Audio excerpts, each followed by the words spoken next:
नमस्कार, आप देख रहे हैं आवाज इंडिया, देश की भरोसेमंद आवाज। मैं हूं पिंकी सिंह शरावत। खबरों का सिलसिला शुरू करने से पहले आइए नजर डाल लेते हैं आज की हेडलाइंस पर।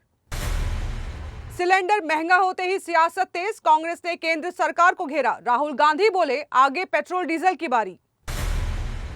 राहुल गांधी को इलाहाबाद हाई कोर्ट से राहत, इंडियन स्टेट बयान पर एफआईआर की मांग खारिज।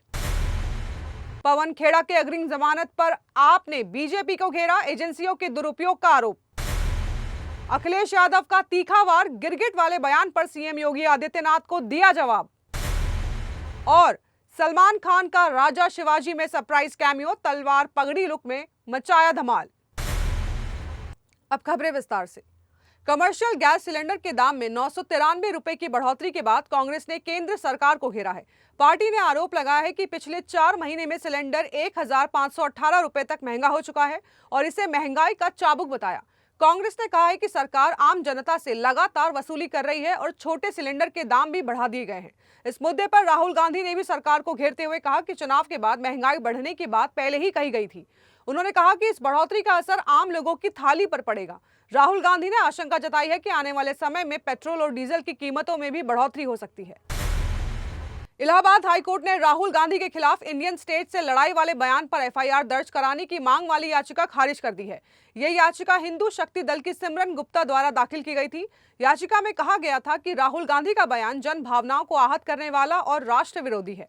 जस्टिस विक्रम डी चौहान की सिंगल बेंच ने मामले में हस्तक्षेप से इनकार करते हुए याचिका खारिज कर दी। यह मामला राहुल गांधी के जनवरी 2025 में नई दिल्ली स्थित अखिल भारतीय कांग्रेस कमेटी मुख्यालय के उद्घाटन के दौरान दिए गए बयान से जुड़ा हुआ था। उस दौरान उन्होंने कहा था कि उनकी लड़ाई बीजेपी, आरएसएस और भारतीय राज्य से भी है, जिसे लेकर विवाद खड़ा हुआ था। सुप्रीम कोर्ट से पवन खेड़ा को अग्रिम जमानत मिलने के बाद आम आदमी पार्टी ने बीजेपी पर निशाना साधा है। पार्टी के प्रवक्ता अनुराग ढांडा ने कहा है कि इससे साफ है कि भारतीय जनता पार्टी एजेंसियों और कानून का इस्तेमाल कर चुनाव प्रभावित करना चाहती है। उन्होंने आरोप लगाया है कि बीजेपी विपक्षी दलों को डराने के लिए जांच एजेंसियों को टूल की तरह इस्तेमाल करती है। पवन खेड़ा केस और पश्चिम बंगाल में आईपीएसी पर ईडी की कार्रवाई इसके उदाहरण है। उनके मुताबिक चुनाव से पहले ईडी ने आईपीएसी से जुड़े लोगों को गिरफ्तार कर ममता बनर्जी के चुनावी अभियान को बाधित करने की कोशिश की। समाजवादी पार्टी प्रमुख अखिलेश यादव ने महिला आरक्षण के मुद्दे पर भारतीय जनता पार्टी पर निशाना साधा। उन्होंने आरोप लगाया है कि बीजेपी महिलाओं को आरक्षण देना ही नहीं चाहती और विपक्ष को गलत तरीके से इसके खिलाफ दिखाने की कोशिश कर रही है। सीएम योगी आदित्यनाथ के गिरगिट वाले बयान पर पलटवार करते हुए अखिलेश ने कहा कि असली रंग बदलने का काम बीजेपी कर रही है। उन्होंने कहा कि नए संसद भवन के उद्घाटन के समय विपक्ष ने महिला आरक्षण बिल का समर्थन किया था। अखिलेश ने आरोप लगाया है कि चुनाव के दौरान सदन बुलाकर विपक्ष को प्रचार से रोकने की साजिश की गई। वक्त हो चला है एक छोटे से ब्रेक का।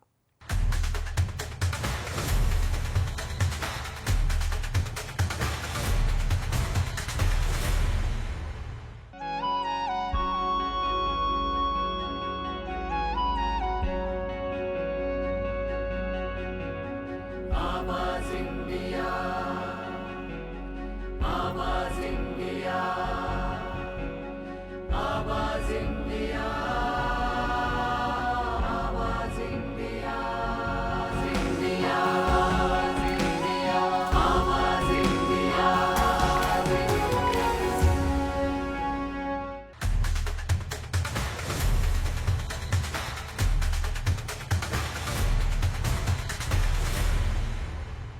ब्रेक के बाद आप सभी का स्वागत है। बढ़ते हैं अगली खबर की ओर।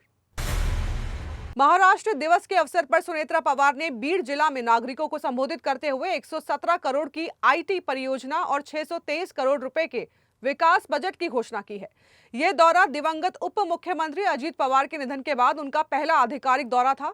उन्होंने कहा कि वे अजीत पवार के विकास के विजन को आगे बढ़ाने के लिए पूरी तरह प्रतिबद्ध हैं। कार्यक्रम की शुरुआत पारंपरिक ध्वजारोहण से हुई, जिसके बाद जिले के विकास का रोड मैप प्रस्तुत किया गया। अपने संबोधन में उन्होंने अजीत पवार को श्रद्धांजलि देते हुए उनके द्वारा किए गए ऐतिहासिक फैसलों को याद किया। पंजाब विधानसभा में नेता प्रतिपक्ष प्रताप सिंह बाजवा द्वारा सीएम और आप विधायकों के डोप टेस्ट की मांग पर सियासत तेज हो गई है। इस बार आम आदमी पार्टी की ओर से कड़ी प्रतिक्रिया सामने आई है।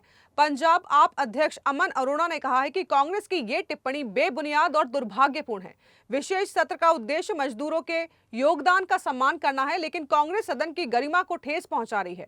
अरोड़ा ने आरोप लगाया है कि ऐसे बयान मजदूरों के जख्मों पर नमक छिड़कने जैसे हैं। वहीं फ्लोर टेस्ट को लेकर उन्होंने कहा कि ये मुख्यमंत्री भगवंत मान का विशेषाधिकार है और इससे स्थिति स्पष्ट हो जाएगी।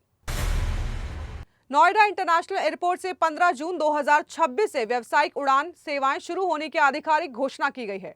पहली कमर्शियल फ्लाइट इंडिगो द्वारा संचालित की जाएगी। इसके बाद अकासा एयर और एयर इंडिया एक्सप्रेस भी अपनी सेवाएं शुरू करेगी। शुरुआत में एयरपोर्ट से करीब 17 फ्लाइट संचालित होंगी। एयरपोर्ट प्रबंधन के अनुसार पहले ही लगभग 70 उड़ानों के प्रस्ताव प्राप्त हो चुके हैं। अधिकारियों का कहना है कि जल्द ही देश के प्रमुख शहरों के लिए यहां से नियमित उड़ानें शुरू हो जाएंगी। मराठी और हिंदी सिनेमा की फिल्म राजा शिवाजी अपनी रिलीज के साथ ही चर्चा में है, लेकिन सबसे ज्यादा सुर्खियां सलमान खान के सरप्राइज कैमियो को लेकर है। रितेश देशमुख के निर्देशन में बनी इस फिल्म में सलमान का जीवा महाला के किरदार में आना लंबे समय तक गुप्त रखा गया था। अब उनकी एंट्री के वीडियो और तस्वीरें सोशल मीडिया पर वायरल हो चुकी हैं। केसरिया पगड़ी, हाथ में तलवार और दमदार अंदाज में उनका लुक फैंस को काफी पसंद आ रहा है। इस खास अपीयरेंस को दर्शकों के लिए बड़े सरप्राइज के रूप में भी देखा जा रहा है। तो देश और दुनिया की बड़ी खबरों में फिलहाल के लिए इतना ही। जुड़े रहिए आवाज इंडिया के साथ, जल्द होगी मुलाकात। तब तक के लिए नमस्कार।